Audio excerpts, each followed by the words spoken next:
noches a todos. Un gusto recibirlos en EDU 21. Esta es la primera actividad de mesa de debate, un meta de intercambio con los actores políticos y sociales, y para nosotros es un gran orgullo poder iniciar este camino. Hoy, primero que nada, bueno, la charla, ustedes la han visto en la invitación, es la evaluación de aprendizajes en una agenda de transformación educativa. Ahora ellos van a explicar mejor de qué va a tratar todo esto. Yo voy a hacer una pequeña presentación y alguna reflexión nada más del aspecto, digamos, por qué es muy relevante esta primera instancia, que vamos a hacer muchas durante el año 2018. Pero primero quiero agradecer a CIMBE por su apoyo, no solo hoy, sino que constante, porque nos brinda la sede para poder desarrollar las actividades de EDU 21, y eso ha sido muy, muy relevante. Así que muchas gracias. A la Fundación Astur también, a Enrique Iglesias en particular, a Diego Aguala y el director de CIMBE, les agradezco mucho su auspicio. Y bueno, hay algo muy relevante para nosotros hoy, que es parte del origen constitutivo de EDU 21, que es poder influir en el debate y en la solución y en las mejoras, o en las continuar con las mejoras de nuestro sistema educativo, que es la posibilidad de que estén auspiciando esta primera actividad las 5 fundaciones que representan a los distintos partidos, o los más importantes partidos que hay en el Uruguay. Entonces quiero agradecer al Centro de Estudio del Partido Nacional, agradecer a la Fundación Liber Seregni, a la Fundación PRO, a Rumbos, y a la Fundación Rumbos y el Partido por la Gente, que han auspiciado y han tenido la valentía, la voluntad de hacer, y la amabilidad de ser parte de esta actividad, para escuchar cuáles son las formulaciones del primer documento que EDU 21 está poniendo en la agenda de debate. Ustedes saben que EDU 21, la idea que tiene es, estamos trabajando intensamente en estos años que cumplimos en octubre, nuestro primer año de vida, intensamente haciendo distintas actividades, el grupo académico elaborando documentos. Está el primer documento público que estamos haciendo, van a haber 4 más, luego vamos a presentar, esperamos para marzo, lo que le hemos llamado el libro blanco, o el libro del futuro, como alguien nos sugirió el otro día, de cambiarle el nombre para ser un poco más empático con todos respecto a lo que estamos trabajando. Y bueno, en nuestras actividades de formar y aprender, la semana pasada estuvo el profesor inglés Mel Icon trabajando sobre educación inclusiva con cientos de docentes en talleres y en conferencias, así que bueno, mucha actividad. No quiero quitarles más tiempo, solo presentarles a los panelistas y agradecerles su participación, no hoy, solamente hoy, sino que algunos de ellos porque han estado trabajando arduamente en la construcción de estos documentos y coordinando los principales aportes de 21, más allá de que obviamente pedimos colaboración, que se asocien, que se inscriban, que participen ayudando al financiamiento. El mayor aporte es el capital humano de los docentes, los profesionales que están trabajando en EDU 21 construyendo esta agenda en la educación. Les voy a presentar, bueno, obviamente primero a Pedro Ravela, agradecerle mucho, está coordinando este documento de evaluación y va a ser el expositor central de hoy. A la directora Virginia Piedracueva, otra ardua trabajadora de EDU 21, que le está dedicando mucho esfuerzo al mismo, y en su momento ya estará presentando también el documento del grupo que ella dirige. A García, al doctor Garcés, muchas gracias por acompañarnos. Esta es la segunda vez, creo que ya está con nosotros. Y a la comunicadora Carolina Porley, muchas gracias por venir. Ella está escrito en la prensa, es un tema que sigue educación, le gusta, así que creo que vamos a tener 3 comentadores de lujo al trabajo de Pedro. Así que sin más nada los dejo y bueno, iniciemos lo más puntual posible la jornada. Muchas gracias. Bueno, muchas gracias. Buenas tardes para todos. Como les explicaba Bruno, hay varios grupos de trabajo en EDU 21 y donde se han producido algunos documentos iniciales que todavía están en discusión, no son documentos definitivos. En el caso de evaluación trabajamos con Guillermo Fossati, con el profesor Roberto Oliver, con Adriana Aristimuño, que están aquí presentes. Y por el carácter de la mesa, mi intención es enfocarme solamente en 3 ideas principales del documento, probablemente las 3 más, las que yo creo que son más polémicas y más difíciles y más necesarias de discutir. Y por eso voy a tratar de no ser demasiado extenso y después me interesa escuchar las reacciones de los colegas de la mesa. Las 3 ideas son estas. que están allí. El documento es un poquito más amplio y explica cosas conceptuales y demás, pero no me voy a detener allí. Pensando en que en algún momento el país se va a resolver a hacer una transformación estructural, que es una expresión que venimos escuchando hace más de 10 años, del sistema educativo. Obviamente hay muchas cosas que modificar, hay otros grupos que están trabajando sobre otros aspectos. Estos 3 puntos para mí son lo que yo veo como 3 temas clave que habría que abordar. El primero es que, o sea, todo el enfoque de 21, el trabajo y las propuestas que ha hecho Fernando Filgueira, Juan Pedro Miguel cuando estaba en el ministerio, el propio Renato, en general se los conoce más por la propuesta de un marco curricular común, etcétera, ¿verdad? Mi visión es que eso tiene que ir de la mano con cambios en el modo en cómo evaluamos a los estudiantes. Si hacemos cambios curriculares y no modificamos el régimen de evaluación y de pasaje de grados, no vamos a seguir teniendo problemas serios. Entonces yo creo que lo primero que hay que pensar es cómo uno diseña un régimen y un conjunto de normas para aprobar cursos y ciclos educativos que sea mucho más flexible y diferente de lo que tenemos hoy. Ahora vuelvo sobre esa idea. Al mismo tiempo, y aunque parezca contradictorio, y en parte es contradictorio y es una contradicción dialéctica, al mismo tiempo creo que necesitamos tener algún tipo de evaluación de tipo nacional que tenga consecuencias para los estudiantes. No estoy hablando de evaluaciones para saber cómo están las cosas o para tener un diagnóstico, sino exámenes propiamente dichos al estilo de lo que es el bachillerato francés, ¿verdad? En que la carrera del estudiante se juega en parte en ese examen.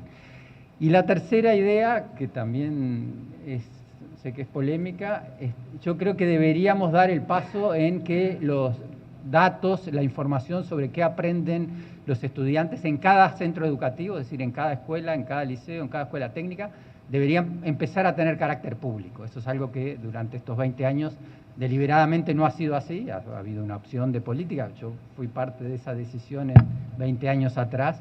Creo que ya es como que ya las cosas están maduras como para dar ese paso bajo ciertas condiciones que voy a explicar ahora.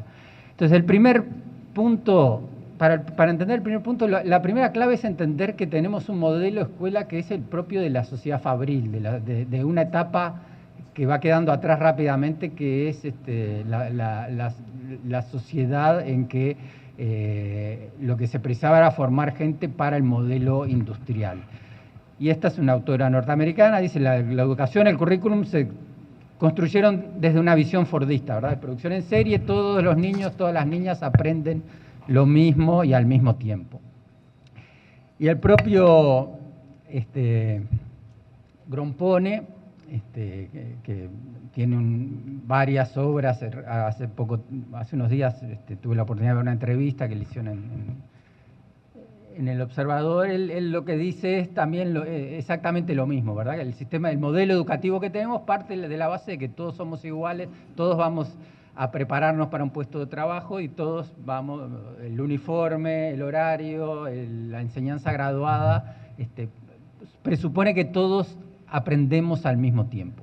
Y el principal problema de esto en la sociedad de la información en la que estamos es que cada vez más lo que emerge es la diversidad y la heterogeneidad de los seres humanos en términos de talentos, capacidades, intereses, formas de aprender, etc. Eso traducido, para ilustrarlo en términos empíricos, el supuesto que tenemos en la educación es el que está representado, esto es un gráfico tomado de un investigador australiano, Geoff Masters, que lo que dice es, nosotros presuponemos que los estudiantes van dando escalones de un grado a otro y que la distribución del conocimiento es una pequeña distribución normal dentro del grado, que hay poquitas diferencias entre los estudiantes. Y lo que él dice es, tenemos por un lado los estudiantes 12, que son los que se destacan por arriba en la curva normal de cada grado, y los que se destacan, los que quedan en la cola inferior son los que hacemos repetir, y la consecuencia es que los hacemos volver al grado inferior.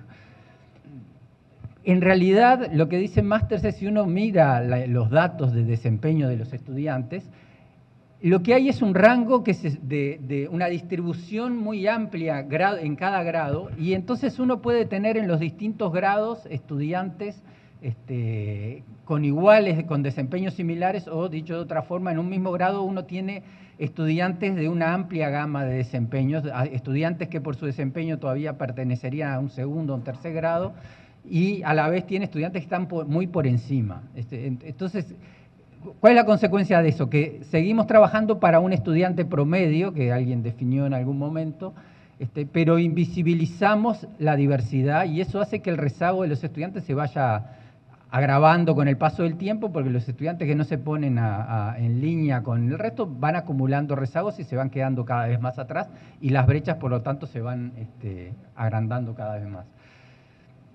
Por eso Grompone, que hace un análisis muy interesante de lo que es lo que él llama la fase 3 del capitalismo, que es la sociedad de la información, él dice, en esta época los jóvenes más bien siguen un paradigma, él le llama el paradigma del laberinto, tiene un libro con ese título, ¿verdad? Él dice, los jóvenes estudian y leen del mismo modo que uno navega en Internet. Entra por un lado, se va derivando, se va bifurcando por distintos caminos, y va haciendo recorridos caóticos, aparentemente caóticos, pero así es como aprenden y leen los jóvenes de hoy. El problema es que nosotros seguimos suponiendo que van a sentarse a escuchar 40 minutos, varios bloques seguidos al profesor hablándoles, y que van a ir siguiendo un orden lógico previsto por el currículum. Entonces, con este problema como trasfondo, lo que el documento propone, lo que hemos estado discutiendo, es necesario empezar a pensar en un sistema de acreditación que implique que uno acredita al final del nivel, y no año por año, y no materia por materia. O sea, el sistema que tenemos hoy es absurdo, ¿verdad? Al punto de que si un estudiante de segundo de liceo, por decir algo, reprueba 5 materias, tiene que recursar todas, incluso las que aprobó. O sea, reprobó física, química, matemática y biología, supongamos que le cuestan la ciencia, y tiene que repetir historia, literatura y todas las otras materias. Entonces, hay que pensar un sistema que no esté atado a la aprobación de las asignaturas en forma independiente, o sea, no se debería aprobar por la acumulación de materias independientes. Habría que pensar en aprobar el ciclo completo con distintas instancias de evaluación a lo largo de los 3 años, obviamente no con una sola instancia al final de los 3 años, sino que eso debería ser un proceso acumulativo, y que debería tener 2 componentes. Debería tener un componente común a todos, deberíamos pedirle ciertos aprendizajes a todos los estudiantes, y deberíamos abrir espacio para la diversidad. Y si hay estudiantes que les gusta mucho la matemática y aprenden mucho más matemática del resto, que hagan más matemática. Y si hay otro que le gustan las letras, y si hay otro que le gusta el arte, pues que cada uno desarrolle aquello para lo cual tiene más interés y más talento, junto con ciertos aprendizajes comunes a todos. No sé si alguno habrá tenido oportunidad de escuchar, pero hace poco en No Toques Nada fueron al Liceo de Tala, donde están un grupo de muchachos que ganaron un concurso de robótica. Y es un taller extracurricular, y los muchachos contaban que van los sábados, van los feriados, van fuera de horario, y la profe decía muy orgullosa, y todo esto no tiene ninguna calificación para ellos, vienen por gusto. Y yo decía, en realidad es trágico, porque el sistema debería reconocerles ese trabajo que hacen, porque además no solo aprendían robótica, sino que habían hecho un sistema de robótica para eliminar la leptospirosis, con lo cual habían tenido que ir a aprender química y biología, y entender el funcionamiento de la bacteria, y entender cómo trabajar con el cloro para combatir la bacteria. Habían aprendido una cantidad de cosas, y para el sistema eso no tiene ningún valor, porque no está aprendido dentro de la asignatura química. Entonces, esto es lo que, cuando digo un componente común a todos y un componente de opcionalidad, me imagino este tipo de cosas. Creo que lo peor que hacemos es coartar la diversidad de intereses y vocaciones que tienen los estudiantes, y eso es algo que deberíamos hacer ya desde el ciclo básico.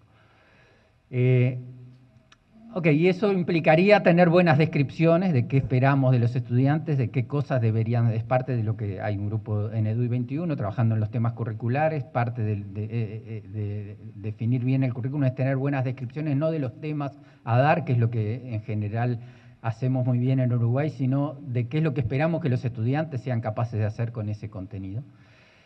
Y lo otro que es muy importante es abrir la diversidad de formas de demostrar el contenido, ¿verdad? La tradición uruguaya terrible, que es un ritual instaurado, es que la forma de demostrar que uno aprendió es el escrito, ¿verdad? El escrito es un género literario en el que uno en 40 minutos tiene que escribir para el profesor sobre lo que el profesor ya sabe.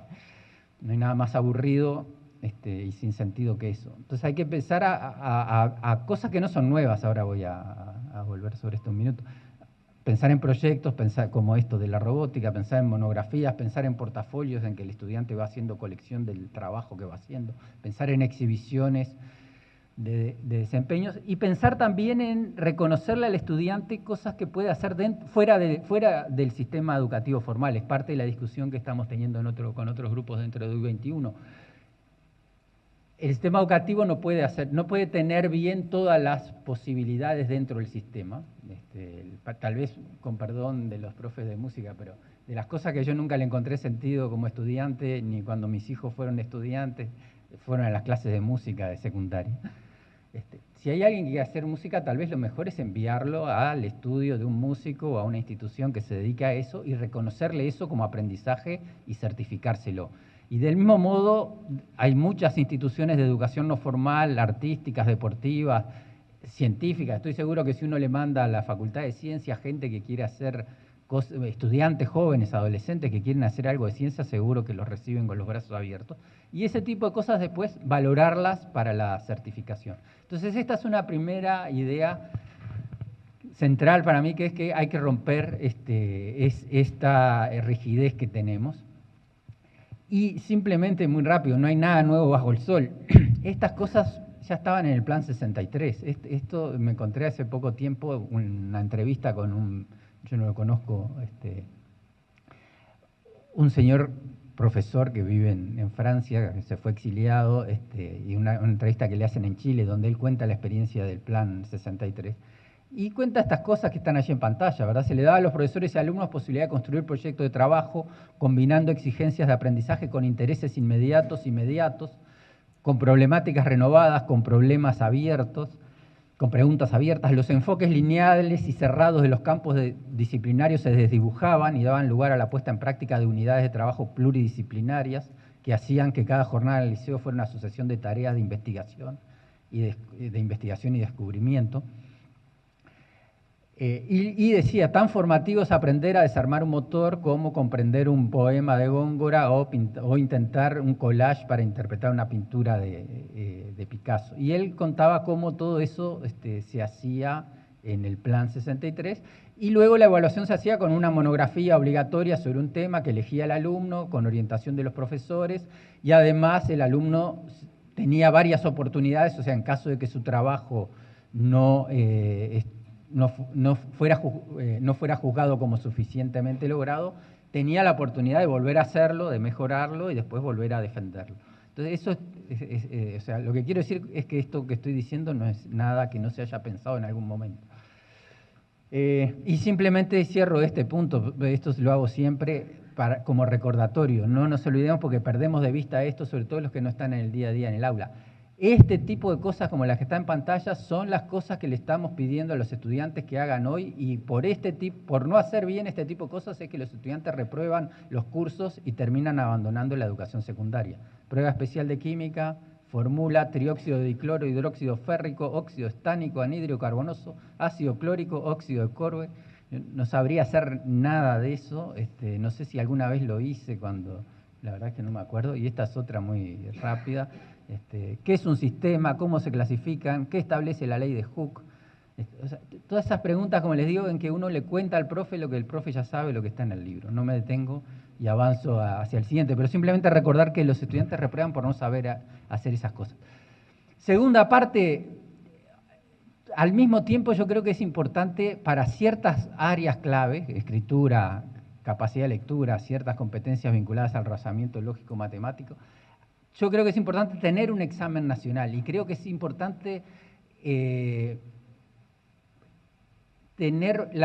los docentes y las instituciones educativas tengan la obligación de preparar bien a sus alumnos para rendir algún tipo de prueba nacional que tenga consecuencias para el estudiante, que, o sea, que no, como dije al principio, que no sea simplemente una prueba para tener datos sobre cuál es la situación educativa, sino que tenga consecuencias para el estudiante, que no sea obviamente la única instancia, o sea, no es que la vida del estudiante o el aprobar o no el curso se juegue en una sola instancia de examen, sino que está todo lo que dije recién de proyectos, monografías, etcétera, pero que además de todo eso haya una exigencia externa que de algún modo nivele el terreno para todos.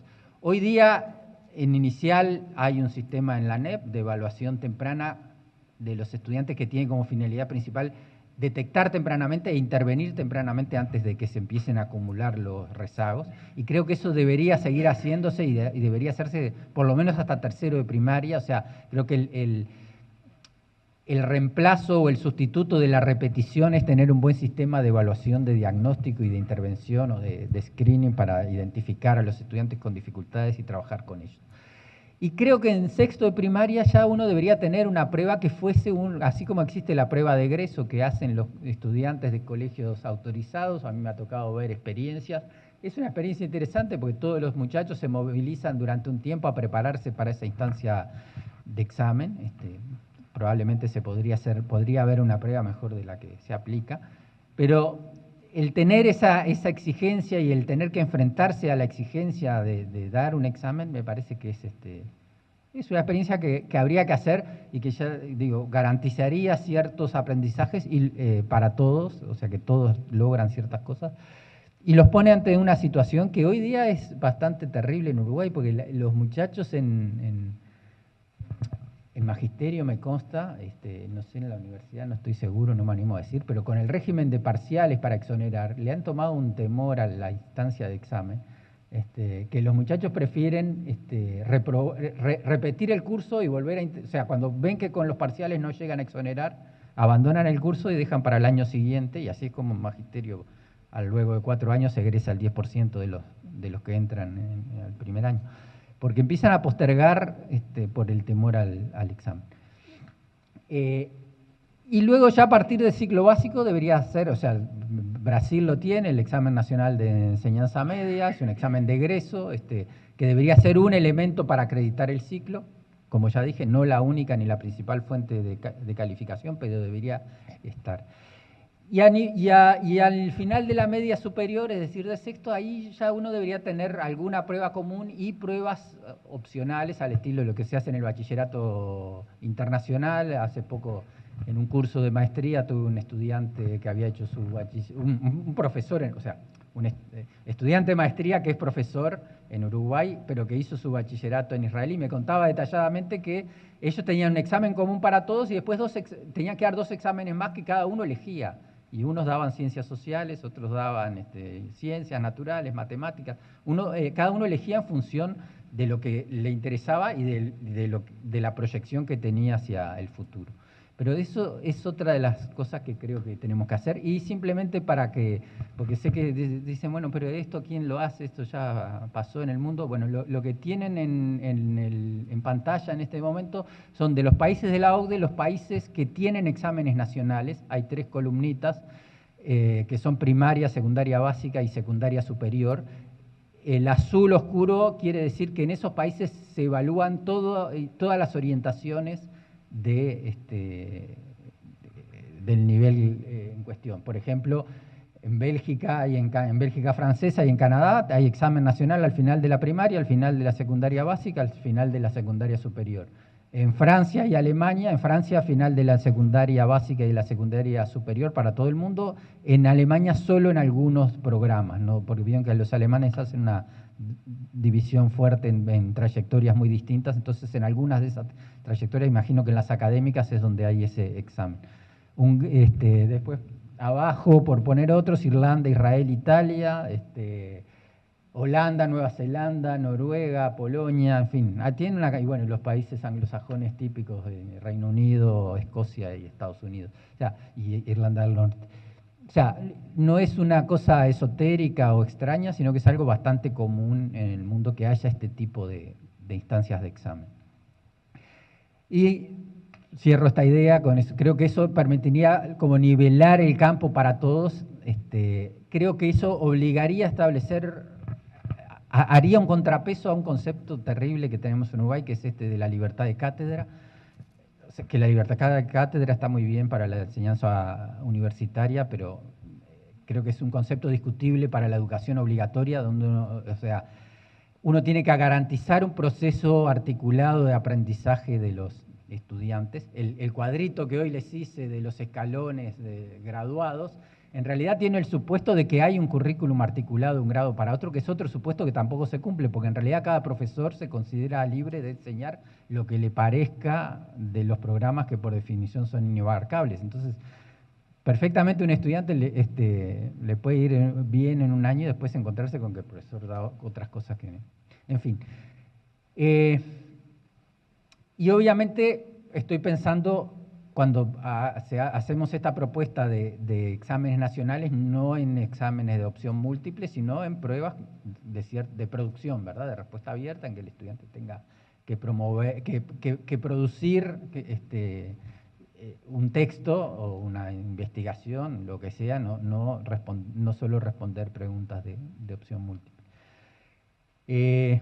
Pero siempre sobre la base que defina la decisión última se tome a nivel de los centros educativos, la decisión de promoción. Como ya dije, el examen es un requisito, entre otros, no es el único definitorio. Y paso a la última de las ideas, así ya le dejo el espacio a mis colegas para que me critiquen o tiren otras ideas. Que es lo de hacer pública esa información sobre lo que los estudiantes están aprendiendo en cada centro educativo. En Uruguay desde el año 96 se optó por que los resultados de las evaluaciones nacionales, originalmente eran las evaluaciones de lo que se conocía como la UMRE, en los últimos años se ha desarrollado todo lo que es el sistema de evaluación en línea dentro de ANEP. El INED está ahora desarrollando un sistema de pruebas nacionales, pero en todos los casos se está pensando en pruebas más bien de diagnóstico, con dos significados distintos para ser riguroso. En el caso de ANEP y de la evaluación en línea, son pruebas que están al servicio de los docentes. O sea, la finalidad principal es que los docentes puedan ver en el momento cómo le fue a los alumnos y trabajar con ellos a partir de esos datos, y creo que eso es algo que hay que seguir haciendo. Lo que está diseñando el INED es, en mi opinión, es una especie de INE, así como tenemos la encuesta de hogares que nos reporta periódicamente desocupación, empleo, etcétera, pobreza, en fin. Esto es un sistema basado en muestras que lo que va a permitir es tener una información diagnóstica que permita ver evolución en el tiempo.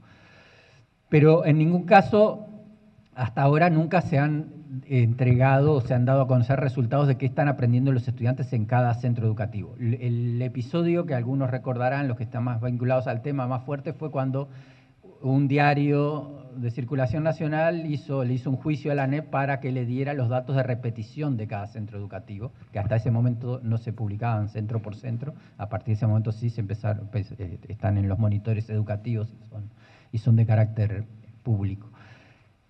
Entonces,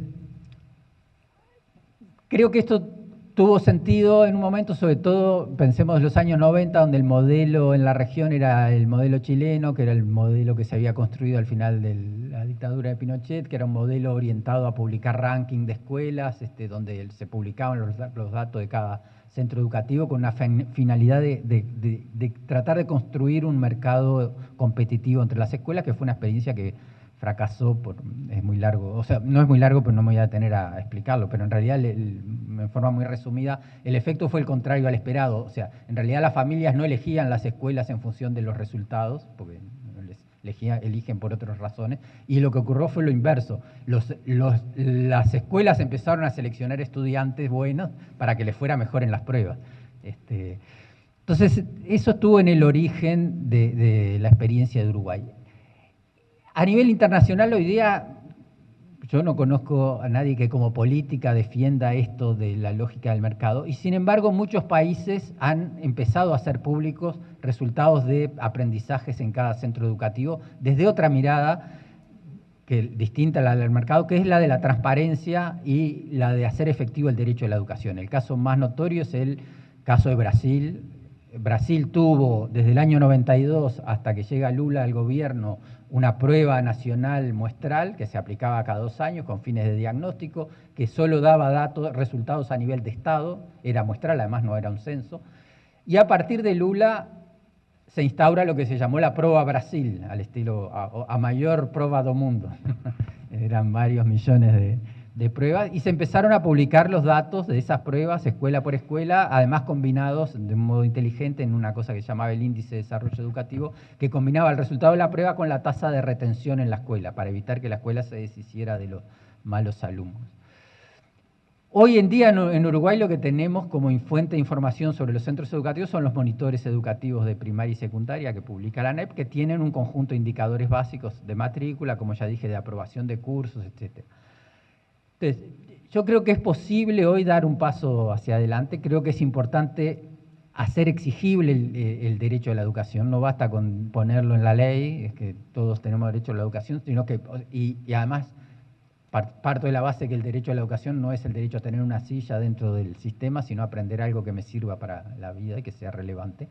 Y para eso necesito que esa información esté disponible. Y además creo que hay una cuestión o sea, que en Uruguay la educación como que es sigue siendo muy opaca. Creo que es muy difícil producir cambios si no hay algún elemento que de algún modo opere como una exigencia externa sobre las instituciones educativas, me refiero a las escuelas, a los liceos, de rendir cuentas públicamente de qué es lo que están logrando y que las familias puedan saber qué es lo que está pasando en cada escuela. Entonces creo que esas son razones para dar ese paso, pero creo que no hay que darlo de un modo cualquiera, sino que hay que pensarlo de un modo inteligente. Y de lo que yo conozco, los australianos son los que han hecho el camino, en mi opinión, más inteligente en este terreno. Ellos lo que hicieron fue no colocar, creo que lo que hay que evitar es poner los datos de las pruebas aislados de otra información. Los australianos lo que hicieron fue crear un sitio web que se llama Mi Escuela, My School en inglés, donde uno puede entrar y buscar cualquier escuela del país y puede mirar una cantidad de información sobre la escuela, entre otras cosas, datos de pruebas estandarizadas, resultados de los estudiantes en las pruebas o exámenes internos que se aplican en la institución, etc. Entonces, ese es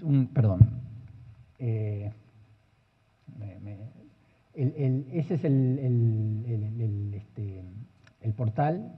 Y entonces uno puede mirar allí, este es un colegio de Melbourne, y uno tiene información sobre la propia escuela, da una explicación de cuál es su propuesta, cómo trabaja, cuántos estudiantes tienen, etc. Luego hay información sobre el equipo docente, cómo es que está conformado, etc. Luego hay información sobre la composición social del estudiantado de la escuela para tener una idea de cómo está esa escuela en términos de origen, de composición social del estudiante con respecto al resto del país. Y luego uno tiene una página donde puede encontrar distintas cosas, desde información financiera, resultados de las pruebas presentados de distinta manera, resultados de los estudiantes dentro de la propia escuela, asistencia de estudiantes y docentes.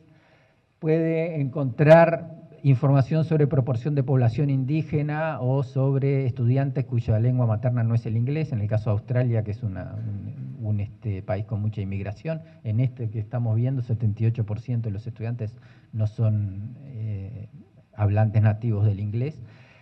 Luego tiene otra cosa bien interesante a mi juicio, y es que las escuelas están obligadas a hacer anualmente una encuesta a padres, estudiantes y docentes, una encuesta de satisfacción con la institución, y tienen que reportar anualmente los resultados de esa encuesta. Es una encuesta estandarizada, diseñada centralmente, que la institución la tiene que aplicar y tiene que poner los resultados de las opiniones de los padres y de los alumnos allí. Y lo otro que hace muy interesante, que es esto que está aquí en pantalla, es en lugar de clasificar, nosotros estamos habituados en Uruguay, me paro un minuto para explicar esto, estamos habituados a hacer categorías de contexto social y decir este es el contexto favorable, contexto medio, contexto desfavorable o desfavorecido, contexto crítico, hay distintas denominaciones, y comparar entre escuelas según en qué categoría están. La reflexión de los australianos fue, en realidad, primero, el ponerle este tipo de etiquetas a los centros educativos tiene sus problemas, porque les queda la etiqueta de que son de tal contexto, de tal otro, pero además dicen, puede haber dos escuelas que están sobre el borde, sobre el límite, sobre el punto de corte entre una categoría y otra, que en realidad entre sí son más parecidas que esta con esta que está aquí, ¿verdad? Que está en el otro extremo de la distribución. Entonces lo que ellos idearon fue un sistema muy interesante que es definir lo que ellos llaman colegios o escuelas similares, que es, en lugar de usar categorías fijas, a cada escuela le generan un grupo de 80 instituciones similares en un conjunto de variables, y entonces dicen, esta escuela en relación con sus similares está mejor, está peor, etcétera. Que es un modo interesante de tener un dato comparativo de si una escuela está más o menos bien, regular o mal, en comparación con otras que están en la misma situación, sin identificarlas y sin entrar en esas comparaciones de rankings y demás.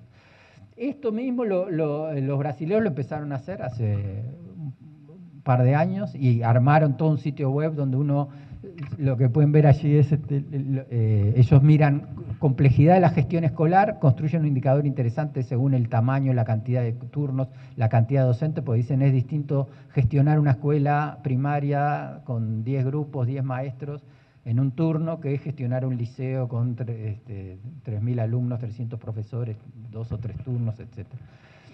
Y luego hay una serie de indicadores sobre práctica pedagógica inclusiva, infraestructura, organización, y en ese conjunto entra participación en la prueba Brasil y el índice de desarrollo de la educación básica. Y luego hacen una comparación con otras escuelas siguiendo el modelo australiano.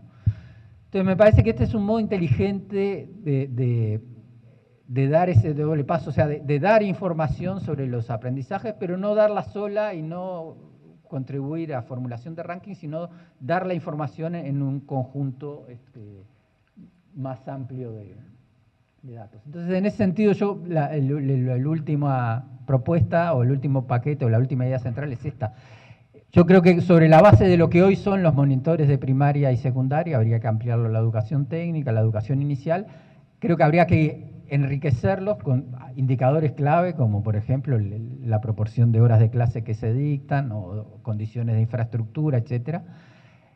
Creo que deberían tener información generada por los propios centros educativos acerca de sus proyectos, que cada centro educativo tenga un espacio allí, pueda decir, nosotros tenemos club de ciencia, tenemos taller de robótica, tenemos... Allí deberían aparecer los resultados de los estudiantes en exámenes, en estas pruebas nacionales de las que hablaba antes. También deberían estar los logros de los estudiantes en otras formas de evaluación, o sea, debería haber información sobre el tipo de proyectos con los que trabaja la institución y cómo les va a los estudiantes. Deberíamos yo tomaría la idea esa de la encuesta de opinión que hacen los australianos, y deberíamos pensar en una estrategia de comunicación para que los monitores sean más accesibles a las familias. Creo que hoy día mi impresión es que, o sea, el que está metido en el tema entra, busca, mira información. No estoy seguro de que una familia común sepa que existan o entre a buscar información. Creo que hay que potenciar mucho más en el marco de la concepción de la educación como un derecho. Así que bueno, esas son las tres grandes ideas y les agradezco la atención y les agradezco a los colegas sus comentarios con toda libertad, críticas, ideas de lo que les parezca descabellado, en fin. Bueno.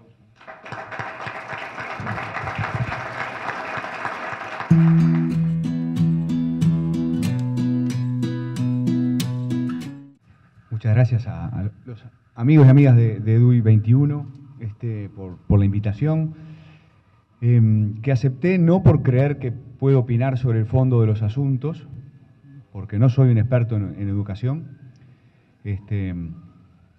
Lo que conozco de educación es, bueno, mi experiencia como estudiante de unos cuantos años, de tener algunos amigos que trabajan mucho en este tema.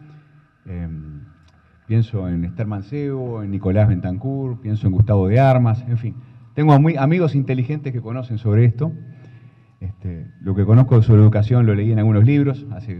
Hace unos años un libro me dejó pensando mucho, el libro de Pablo da Silveira, La Segunda Reforma, que para mí es un libro extraordinario, que a la larga creo que tuvo influencia en el debate, muy a la larga.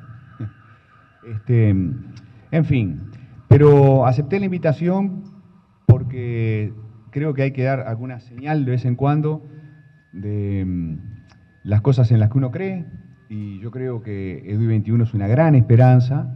Soy un gran hincha de esta institución, me considero un ciudadano, comprometido con esto, y nada, desde entonces, desde mi saber de ciudadano, simplemente quiero hacer algunos comentarios sobre este excelente documento de Pedro, que lo que ha hecho es hacer que mi esperanza en la posibilidad de los cambios profundos en la educación en Uruguay crezca, ¿no? Uno lee un documento así y dice, bueno, podemos llegar lejos, podemos llegar muy lejos en educación, volver a llegar muy lejos en educación,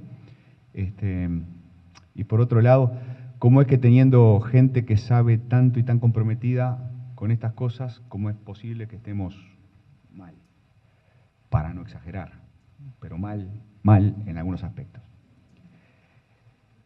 Antes que me olvide, hay una cosa en la que yo también, como ciudadano y como padre, hace muchos años que pienso, ¿no? Yo creo que, miren que gasté algunos pesos en la educación de mis hijos, ¿no? Los mandé al seminario de chiquititos y ya salieron los dos. Entonces no fueron a un mal colegio, pero creo que nunca tuvieron una enseñanza tan estimulante como en el jardín de infantes.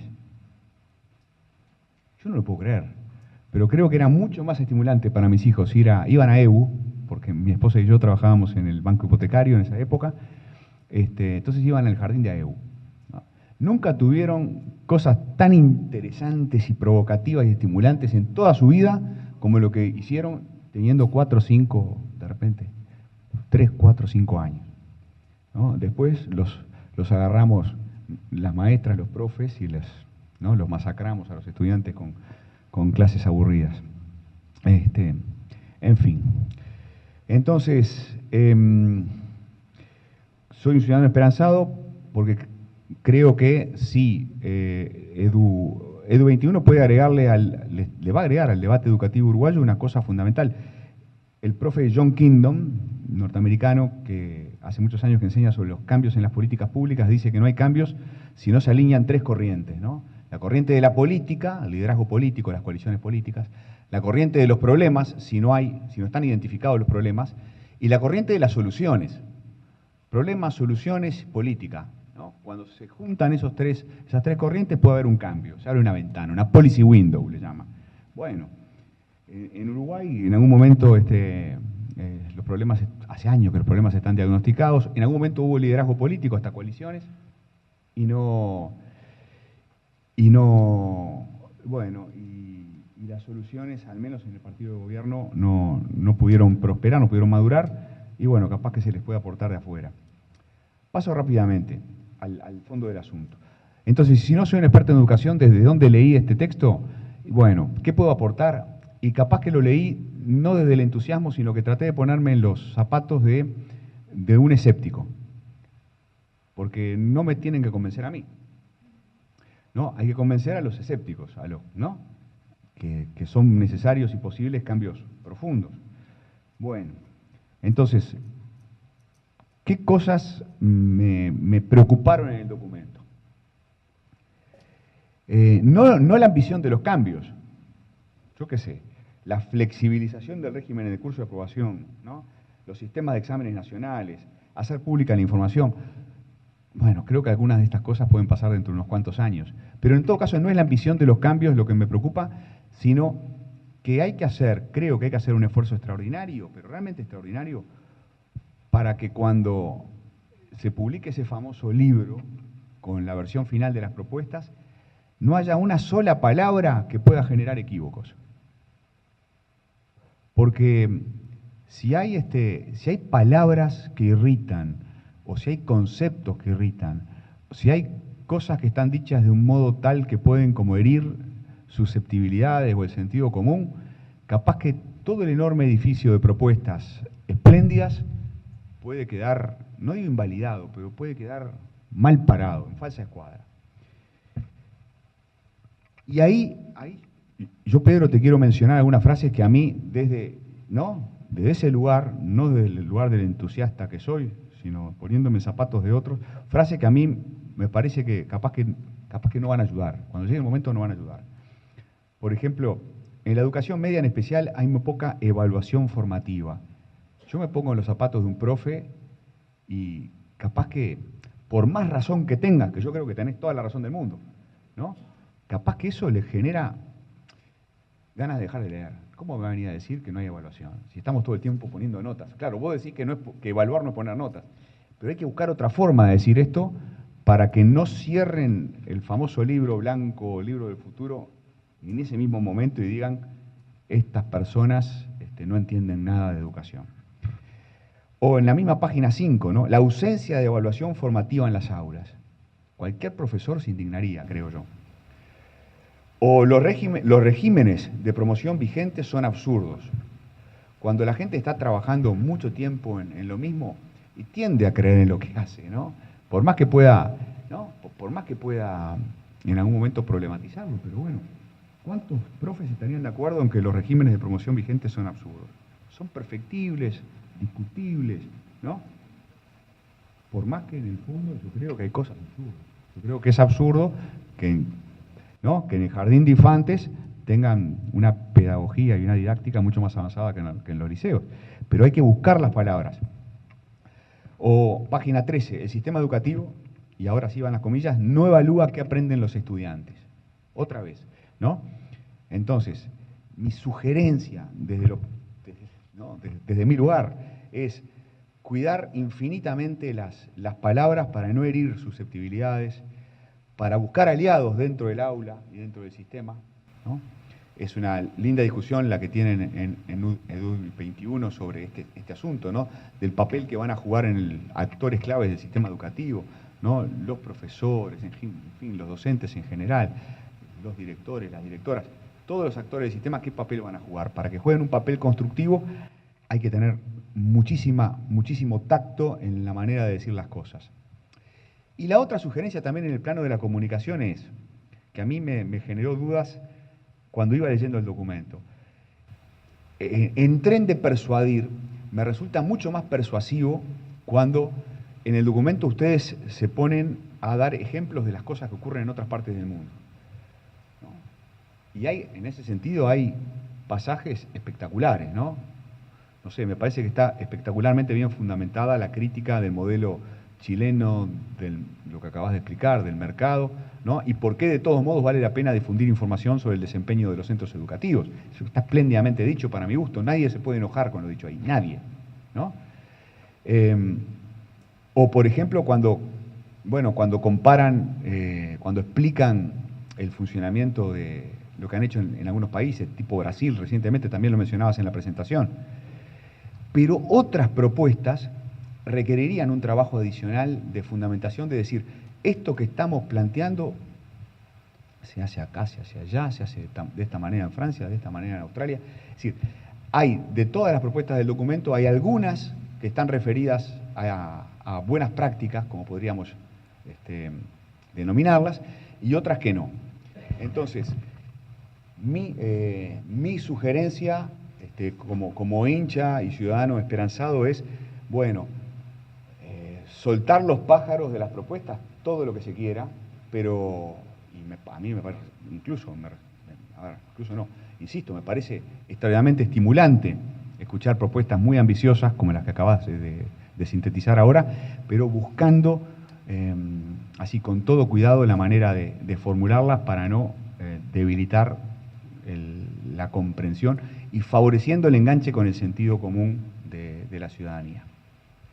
Creo que, y con esto termino, que otro aspecto fundamental y esperanzador del documento es que, bueno, acá se está hablando gran mérito del documento es que se pone el ojo en algo en lo que no solemos pensar mucho.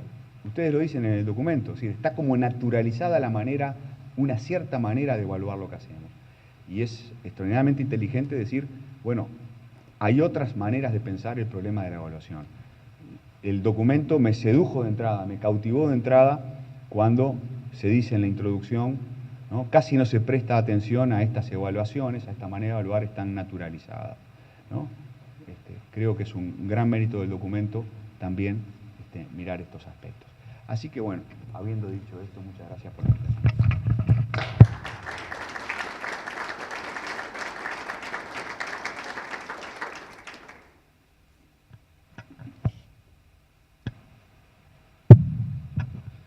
Bueno, buenas tardes. También gracias por la invitación a Pedro y a Edu21. A mí me llamó la atención ciertos puntos de contacto con la propuesta de Adolfo, porque yo iba a hacer un planteo que lo pensé y digo, bueno, ¿cómo puedo aportar? No voy a hablar de evaluación y los aciertos, porque me parece que hay cosas que son como muy compartidas seguramente también por el público, pero sí me parece que lo que me preocupa más es las dificultades que tenemos los uruguayos para procesar cambios sostenidos en materia educativa. Y entonces lo que más me interesa destacar es la necesidad de entender esa dificultad. El documento habla de cambios en las prácticas de enseñanza y de evaluación, de apostar a una rendición de cuentas con la sociedad, de transparencia, a llegar a lograr aprendizajes significativos, ¿sí? Todas cosas que yo estoy de acuerdo, en general me parecen muy acertadas en cuanto a las medidas que proponen, etcétera. Ahora, me gustaría detenerme, bueno, ¿por qué nos cuesta tanto avanzar en esto? ¿Y qué se propone para sortear esas dificultades? Creo que no son dificultades económicas, aunque también hay dificultades económicas en cualquier transformación educativa, ni siquiera políticas en términos más restrictivos de político partidario.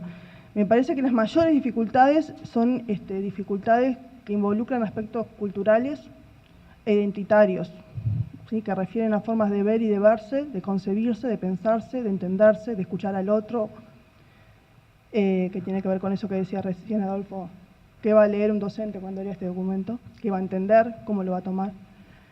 Tiene que ver con culturas institucionales sumamente arraigadas, con la configuración de la identidad profesional docente, con ciertos imaginarios colectivos que tenemos en Uruguay con respecto a qué es calidad educativa, qué es aprender y qué es enseñar. Por eso me parece muy valioso, en el documento hay una parte que habla de tablas de medidas prioritarias, entonces señala los cambios necesarios como medida prioritaria, el estado actual del problema y los desafíos. Y hay algunas partes donde dicen, por ejemplo, cuando hablan del diseño de los perfiles de egreso, dice, se supone que se está en este momento diseñando los perfiles de egreso. Claro, porque el tema es, se apuesta a algo que como gran eslogan, todos decimos que hay que hacer perfil de egreso, pero después lo que entendemos como perfil de egreso cambia muchísimo, incluso son hasta visiones contrapuestas respecto a qué tendría que estar como perfil de egreso. Entonces creo que esa contaminación yo le llamo diálogo de sordos, ¿no? Porque en realidad hay como diferentes discursos que tampoco logran conectarse con el otro, que entienden del otro, que son muy defensivos, ¿no? Que están como muy a la defensiva y entonces cuesta mucho la comunicación. Bueno, en eso es lo que creo que tenemos que como centrar los esfuerzos, ¿no? Yo creo que en eso se queda corto el documento en cuanto al tratamiento de los desafíos, incluyendo estas trabas, estas dificultades que estaba mencionando, ¿no? Me parece, ¿no? Hay como que hacer más énfasis en una metodología del cambio, una psicología incluso del cambio, posibles en educación. Esto supone el estudio profundo con propuesta de salida de los miedos, los preconceptos, las dificultades institucionales y culturales, semánticas, identitarias, hasta afectivas, ¿no? En la medida que hacen a formas de ser y de sentirse dentro del sistema educativo, dentro de la sociedad. Y que creo que todos estos aspectos deben ser tomados en cuenta para transitar en esa senda de cambio. Indagar en los sentidos generados en torno a ciertas prácticas, instrumentos, lógicas y roles que deben problematizarse e intentar cambiar. Cuando digo instrumentos, por ejemplo, pongo un caso, el instrumento de la repetición, ¿no? Se ha discutido muchísimo sobre este tema y es bravo, ¿no? Porque las discusiones se polarizan, se ridiculizan, se estigmatizan y entonces los discursos quedan como viciados y sin un punto, me parece, de encuentro o de posible negociación. Voy a recordar una nota que escribí hace ya como 6 años. Andrés Peri, el director de Evaluación, Investigación y del CODICEN, de la Dirección de Evaluación del CODICEN, dio una entrevista en El Observador donde habló del efecto inocuo de la repetición y de la necesidad de descartarlo como mecanismo de evaluación. Aparte hablando de todos los elementos, efecto inocuo desde el punto de vista de los aprendizajes, pero no inocuo respecto a otros elementos que tienen que ver con la continuidad educativa, con la desafiliación, etc. Y el expresidente Julio María Sanguinetti publicó una columna alarmadísimo de cómo esta persona que tenía un cargo tan alto dentro del CODICEN se proponía esto, entonces daba lo mismo que aprendieran, que no aprendieran, cuestionando, digamos, en nombre de la calidad de la educación, la propuesta de eliminar el instrumento de la repetición.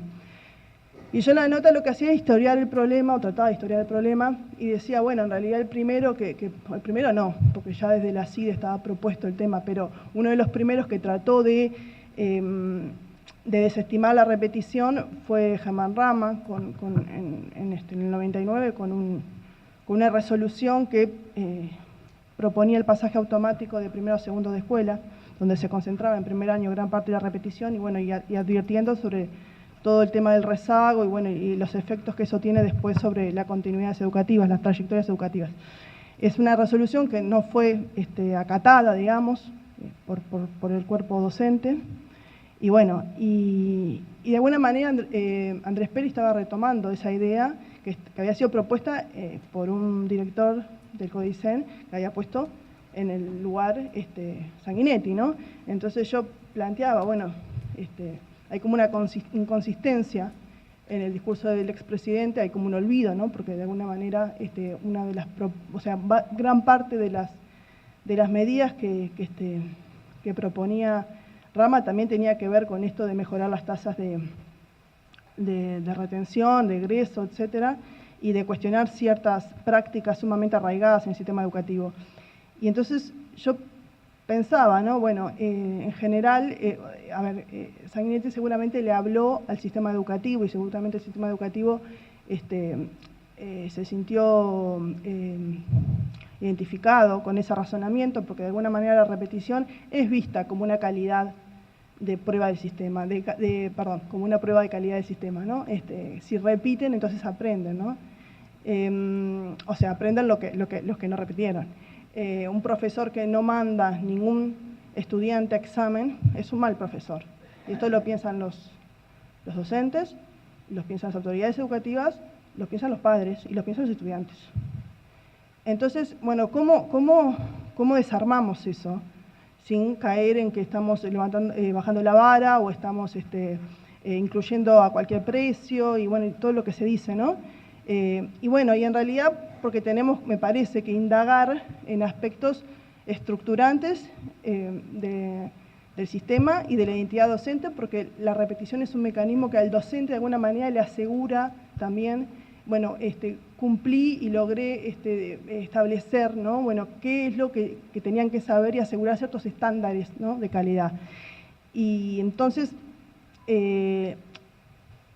la propuesta es, yo estuve más o menos 12 años en Brecha dándole, digamos, la voz o tratando de reflejar todas las opiniones y los estudios de políticos, académicos, especialistas, pedagogos, docentes que trataban, un poco lo que decía Adolfo, desanestesiar cosas del sistema que son realmente problemáticas y mostrarlas como problemas del sistema, no problemas sociales meramente, ¿no? O sea, las tasas bajas de egreso, etcétera, problemas configurantes del sistema que tienen que ver con un sistema que expulsa, que selecciona, etcétera.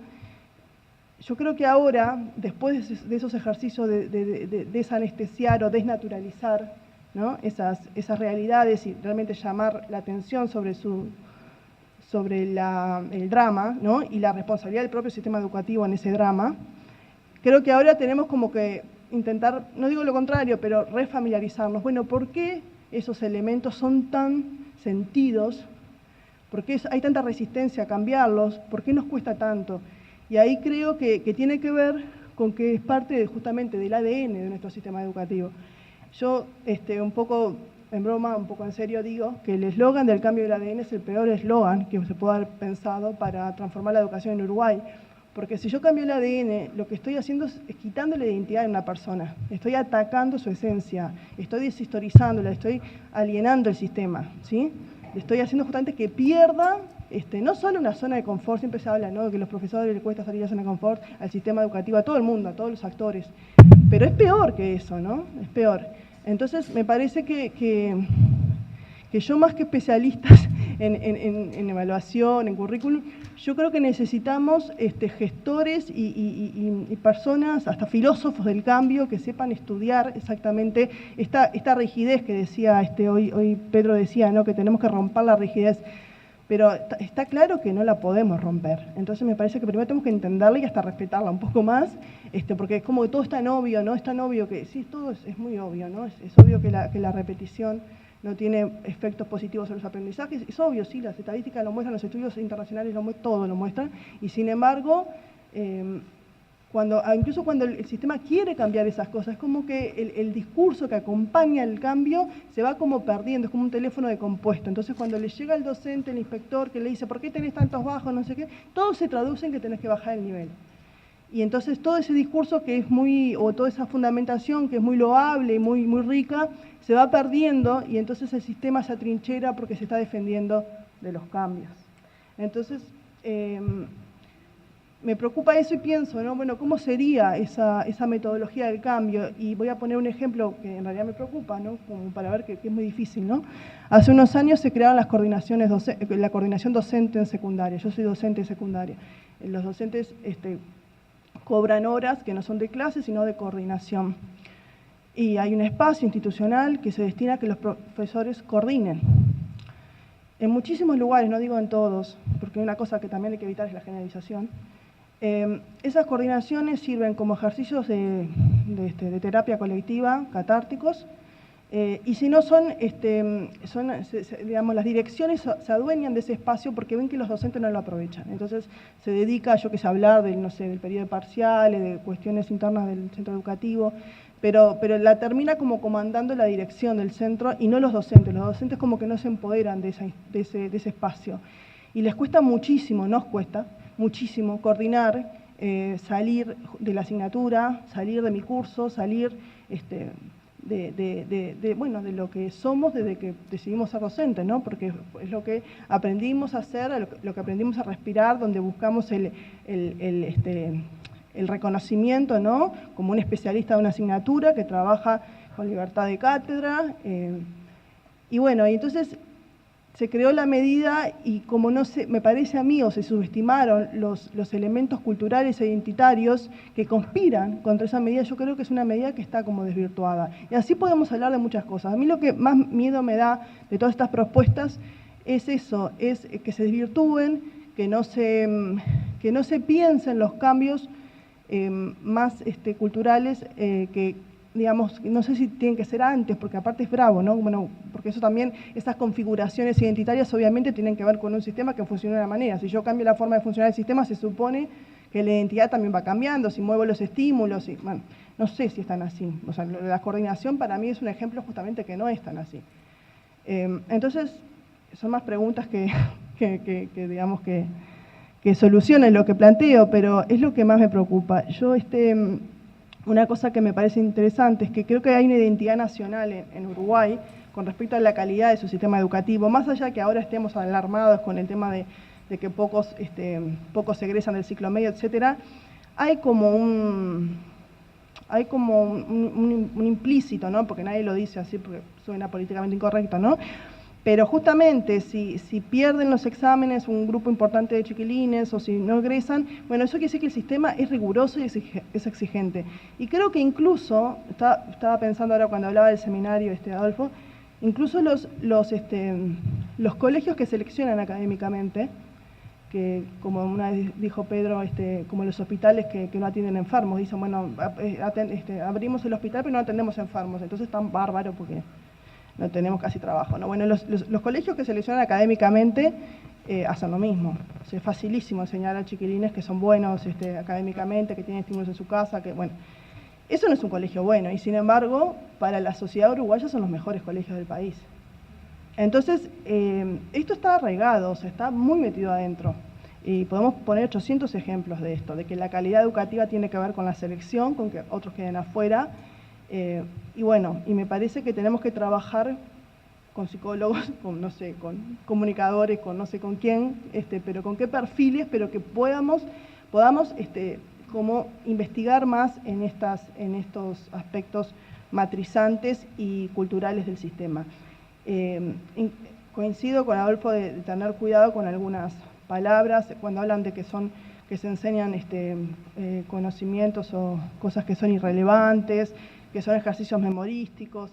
Sí, hay eso también. O sea, primero, el riesgo de generalizar. Y segundo, que bueno, que a quién tenemos que convencer.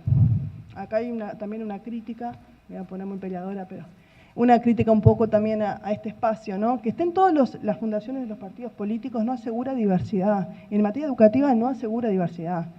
En materia educativa, asegurar diversidad es tener gente por fuera del sistema y adentro del sistema.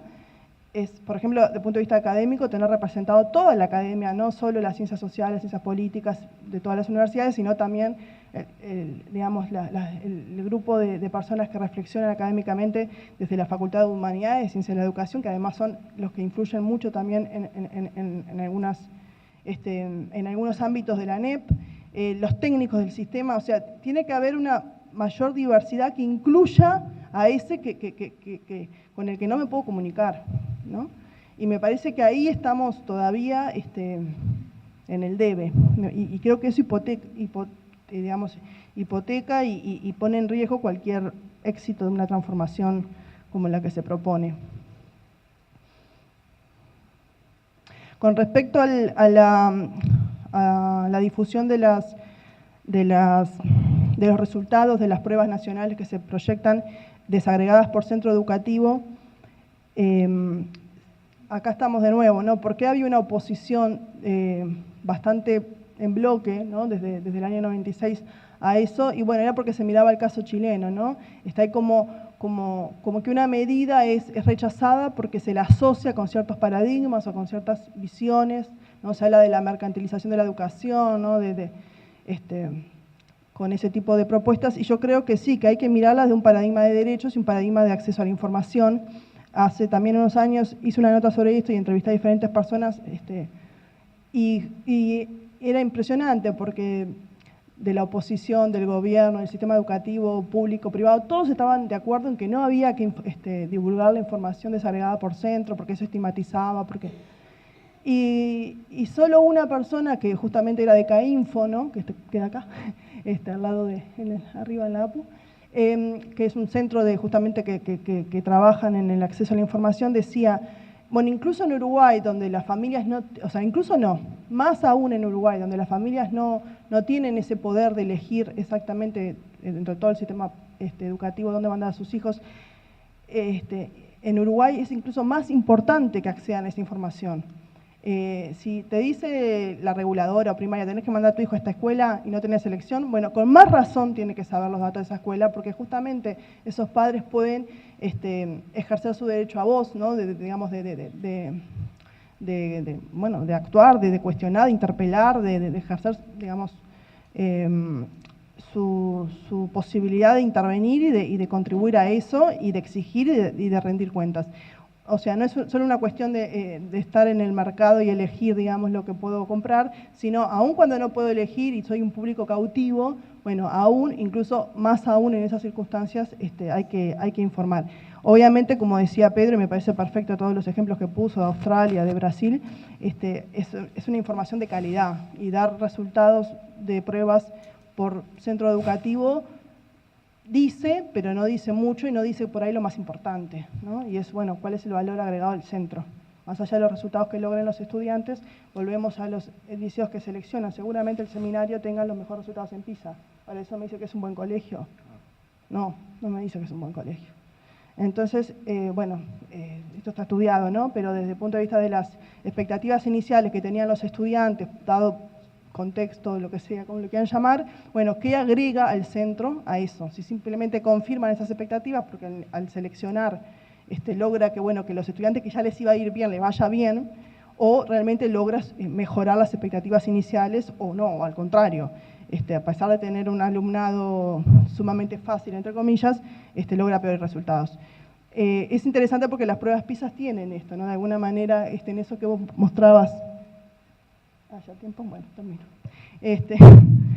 No, decía que cuando se las critica mucho las pruebas PISA, una de las cosas interesantes es eso, que muestra el escaso efecto de centro que hay en Uruguay, ¿no?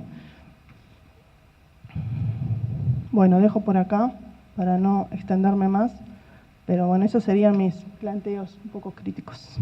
Gracias.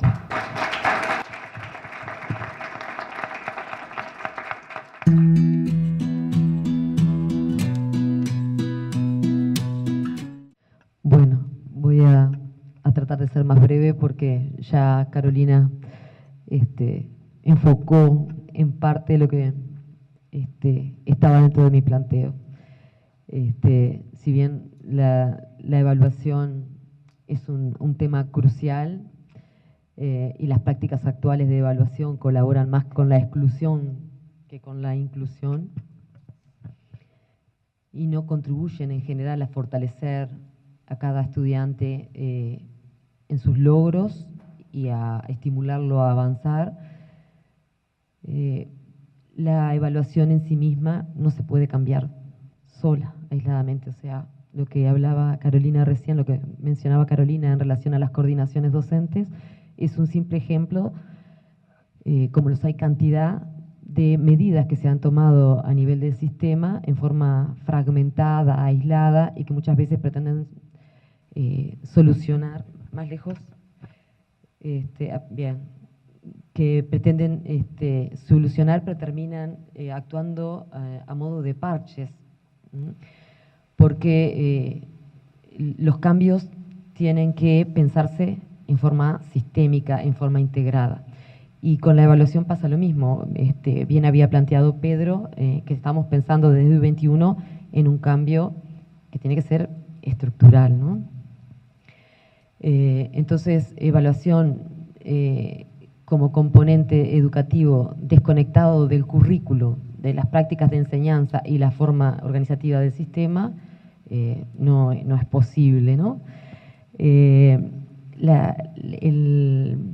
los centros educativos y en todo el sistema hay culturas instaladas que son producto, estas culturas, justamente de estos diseños y de estas formas de funcionar. Entonces, transformar estas culturas requiere de medidas que apunten en varias direcciones. En primer lugar, los docentes estamos acostumbrados, porque así nos hemos formado y así está diseñado el sistema, para enseñar contenidos y en alguna medida medir contenidos, ¿no? Entonces, y nos pasamos evaluando contenidos adquiridos por los chiquilines. En esa fusión que plantea Pedro de evaluación formativa, evaluación sumativa, queda permanentemente puesto en numeritos, sobre todo en enseñanza media, ¿verdad? ¿Qué contenidos se han alcanzado? Entonces, desplazarnos de ese lugar al lugar de desarrollar capacidades para el hacer con esos contenidos y a evaluar esas capacidades para el hacer con esos contenidos, implica un cambio que va a ser lento, que es complejo, porque los actores educativos estamos inmersos en nuestras culturas y no es tan fácil de construir esas culturas y empezar a actuar de otro modo. Entonces, bueno, los invito en principio a compartir la semana que viene, el lunes, otro de los documentos en el que estamos planteando justamente cómo transformar el centro educativo en un espacio fértil, dijera Blechmar, para que otras cosas ocurran, fundamentalmente los aprendizajes de los estudiantes. La lógica en que funcionan los centros educativos hoy tiene que ver también con las lógicas de evaluación. Autoridades, un nivel central que define todo lo que tienen que hacer los centros, programa, momento de reunirse, momento de calificar, el ritmo de trabajo, todo está preestablecido, y centros educativos que actúan según lo que está definido a nivel central. Y figuras que controlan que eso ocurra. ¿tá? Un control que está pensado desde la verticalidad. Es el mismo control que ejerce el docente dentro del aula. Y la evaluación se ha transformado en esa lógica en una herramienta de poder. El docente es más juez, que está permanentemente juzgando qué conocimientos adquirió el estudiante, que un promotor, acompañante, preocupado de fomentar que esos aprendizajes se sigan produciendo. Entonces, bueno, es vital, por supuesto, cambiar el sistema de aprobación de los ciclos, y no solamente de los ciclos, sino de los cursos. Necesitamos un sistema educativo donde los chiquilines puedan avanzar más de acuerdo a sus ritmos y de acuerdo a sus formas de aprender, y donde periódicamente sí se implementen pruebas que nos informen del estado de situación, que nos informen de cuáles son las debilidades que están habiendo en los aprendizajes de los estudiantes. Ahí puedo discrepar un poquito con Pedro en cuanto a, al valor que se le pueda dar a esas pruebas. Yo personalmente no soy partidaria, por ejemplo, que esas pruebas participaran de la aprobación del ciclo básico. Me parece que es más importante que participen, por ejemplo, como en Brasil, para habilitar a determinados estudios, o como creo que en Francia, para obtener título de bachiller. Capaz que el título de bachiller se podría obtener de forma separada a lo que es aprobar educación secundaria. Esa educación secundaria que es para todos y en la que debemos acordar con estos perfiles de egresos tan mentados, pero que se están elaborando a veces con lógicas tan dispares, porque se elaboran, por ejemplo, dentro de una asignatura con una lógica y dentro de otra asignatura con otra lógica. Deberíamos pensar, acordar los saberes que deben alcanzar los chicos y las chicas en cada ciclo, y que viabilicen que todos puedan completar la educación secundaria adquiriendo esos saberes. Quizás una prueba sea habilitante después para, bueno, un título de bachiller, título que permita entrar a la universidad o a determinados estudios terciarios. Bueno, no sé, son temas de debate y que con los que debemos ser muy cuidadosos. A lo que yo me quería referir para complementar y para cerrar es a, bueno, en cuanto a la prueba nacional, entonces también coincidiría, ¿verdad? En lo que me voy a centrar un poquito ahora es en esto de la rendición de cuentas y la transparencia. La lógica que está instalada de control es ese que mencionábamos recién, desde la verticalidad. Creo que es lo más fundamental a transformar. Los centros educativos necesitan hoy, con la complejidad de la sociedad, con la complejidad que significa enseñar, necesitan espacios de autonomía que posibiliten su funcionamiento como espacios de aprendizaje colectivo, como espacios de confianza, como espacios donde se promueve lo que se practica. Promovemos que los estudiantes adquieran habilidades para convivir. Bueno, las prácticas de convivencia en el centro educativo son vitales en esos aprendizajes. Fomentamos la participación, el ejercicio de la ciudadanía. Bueno, las prácticas de la participación y del ejercicio de la ciudadanía son vitales en ese espacio. Esas prácticas también tienen que ver con la producción de conocimientos. El centro educativo solamente recibe un programa y replica conocimientos que están establecidos, o se produce conocimiento en el centro educativo. Entonces, bueno, por eso les decía, la semana que viene cuando presentemos el documento de evaluación, vamos a referirnos más a esos aspectos. El asunto es, a la hora entonces de rendir cuenta, la situación actual. Hoy, y ahí está todo el tema de la implementación. Estoy de acuerdo con que tenemos que encontrar estos mecanismos para difundir los resultados de aprendizaje y todos los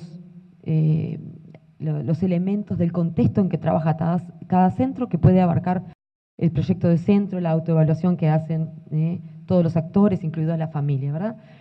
Pero pienso que si en este momento le dijéramos a los docentes de empezar a implementar el año que viene esto, lo vivirían como una amenaza, como con temor, y generaría un rechazo impresionante. ¿Por qué? Porque creo que tenemos que hacer procesos previos a la implementación de esta práctica, ¿sí? O sea, primero hay que dar un espacio de maduración y de ejercicio de otras prácticas que permitan asumir la necesidad de rendir cuentas al centro educativo en su conjunto, de ser evaluado el centro educativo en su conjunto y de incluso desplazar la actual evaluación de desempeño de los actores educativos, docentes, directores, inspectores, a otra forma también más integral, vinculada a todo ese contexto de trabajo. Entonces, bueno, los cambios culturales son muy complejos, son muy lentos, eso lo hemos aprendido a porrazos, a golpes, y entonces la forma en que vayamos a pensar en la implementación de los cambios es fundamental para que se puedan ir consolidando paso a paso y para que no sean fuente de más bloqueos y más rechazos. Los centros educativos, para hacer estos procesos, necesitan cosas fundamentales, como es que los docentes estén concentrados en un centro y tengan los espacios para pensar, para discutir, para planificar y para evaluar. La evaluación va a tomar otro cariz en la medida que estos procesos se puedan dar en los centros. Si no, no va a haber cambio de reglamento de pasaje de grado, ni cambio de las escalas, ni de ninguna normativa que tenga que ver con la evaluación que pueda hacer variar lo que hoy está ocurriendo.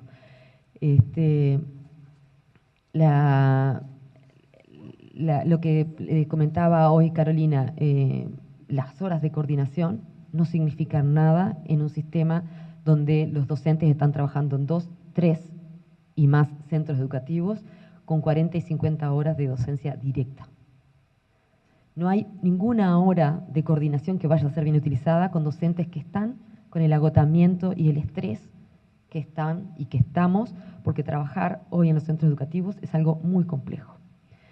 Entonces, bueno, es vital pensar en la evaluación como un componente de este cambio integral que se plantea EDUI 21.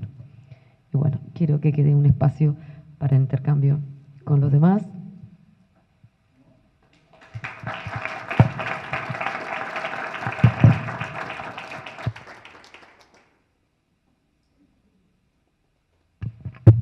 Yo, poca cosa, porque digo, primero el acuerdo con que digo que esto es un elemento en un paquete más grande y que va con de todos modos me llamó la atención, capaz que yo porque estoy como en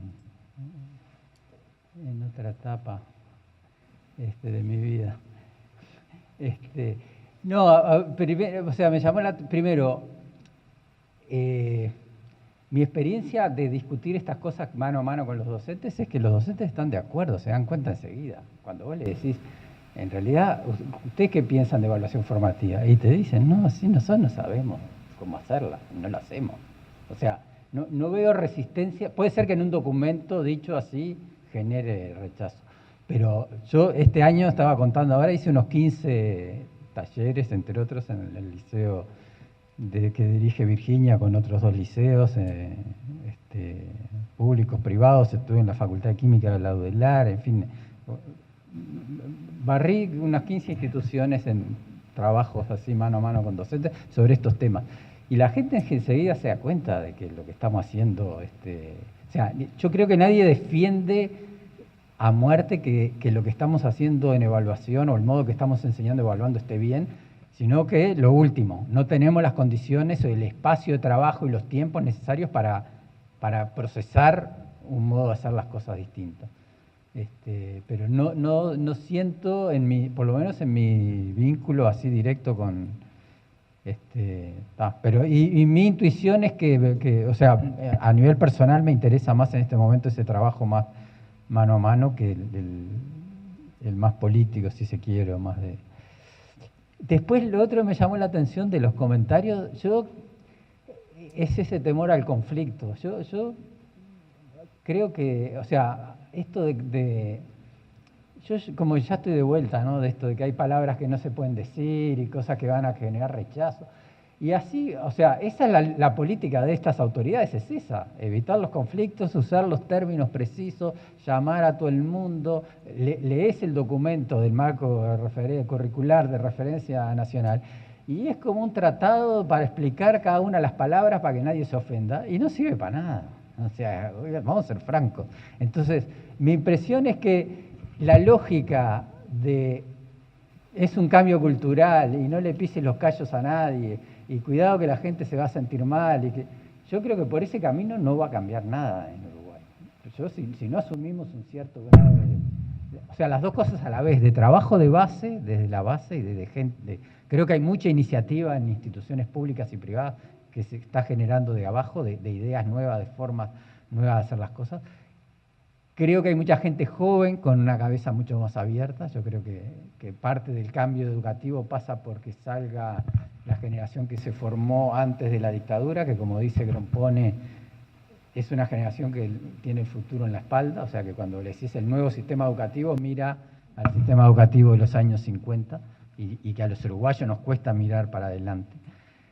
Entonces, qué sé yo, eso de cuidar las palabras y de no pisarle los callos a nadie, de que nos tenemos que poner todos de acuerdo. O sea, la educación es una era de conflicto. Sabemos que hay gente, además, que por más que le digas del modelo chileno, se va a oponer a cualquier cambio de cualquier cosa que le digan. Yo siempre cuento esta anécdota del año 96, la hago cortita, pero para entender la lógica. En ese momento el Codicen repartía el dinero que se descontaba de inasistencias a los profesores por faltas, por enfermedad, paros o lo que fuera. Se formaba una bolsa que en aquel momento eran 4 o 5 millones de dólares y la tradición era que se repartía a fin de año entre todos los funcionarios de la ANEP, ¿no? $50 para cada uno. Entonces me llama Rama y me dice, yo eso no quiero hacer más. Vamos a usar la plata esa de otro modo. Solo se podía usar para sueldos, porque era rubro cero. Entonces me encomendó discutir con los sindicalistas, no voy a nombrar a nadie ni a decir datos específicos, pero entonces pasamos varias semanas discutiendo todas las palabritas y el modo y cómo se hace. O sea, la idea era, esta plata se va a dar en remuneración a docentes que estén dispuestos a participar en un programa de formación los sábados como horario extra y se les va a pagar por formarse. Y entonces, bueno, discutimos todos los detalles de cómo había que plantearlo, pim. Cuando nos pusimos de acuerdo, yo personalmente entonces me dice, bueno, me dice la persona que estaba del lado sindical, pero nosotros no lo vamos a apoyar, porque si lo apoyamos públicamente se nos genera un lío adentro del sindicato. Entonces me dice, yo lo que te puedo asegurar es que no lo vamos a torpedear. Entonces lo que quiero decir con esto es que la utopía esta de que vamos a lograr un acuerdo, que todos los actores van a estar de acuerdo en las palabras, los términos, lo que hay que hacer y todo lo más. Gromponi lo decía el otro día en la televisión, todos los cambios educativos serios en Uruguay se hicieron en contextos autoritarios, porque no somos capaces, y lamentablemente fue así. Varela trabajó con Santos, la separación de secundaria la hizo, o sea, creo que hay un problema de dificultad para procesar cambios, o sea, yo creo que el mejor ejemplo de tratar de no chocar con nadie es lo que tenemos actualmente. Y el resultado es cero, no nos movemos para ningún lado, o casi cero. Bueno, esa es mi visión. Pero no importa, de todos modos, yo estoy seguro que las preocupaciones que planteó la mesa, o sea, mi rol en el 21, lo aclaro por las dudas, yo estoy en el comité académico, no estoy en la conducción política, y obviamente el modo de plantear y de manejar estos temas se va a manejar a ese nivel, pero veo difícil si no hay algún tipo de decisión fuerte, digamos, que haya cambio. Creo y lo que sí comparto plenamente es hay que trabajar desde las instituciones y desde abajo y hay que ir creando condiciones para que se pueda generar un modo distinto de hacer las cosas. Pero veo muy difícil, honestamente, yo a esta altura veo muy difícil que se logre construir o sea, cualquier propuesta de política educativa creo que va a ser conflictiva y va a tener opositores, obviamente.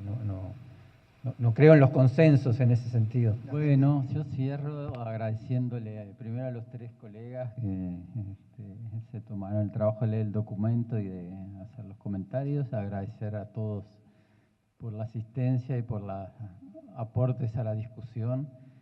Y seguro que pues, en el marco de DUI 21, que es un espacio plural y dinámico, se seguirá trabajando. Y bueno, esperemos que...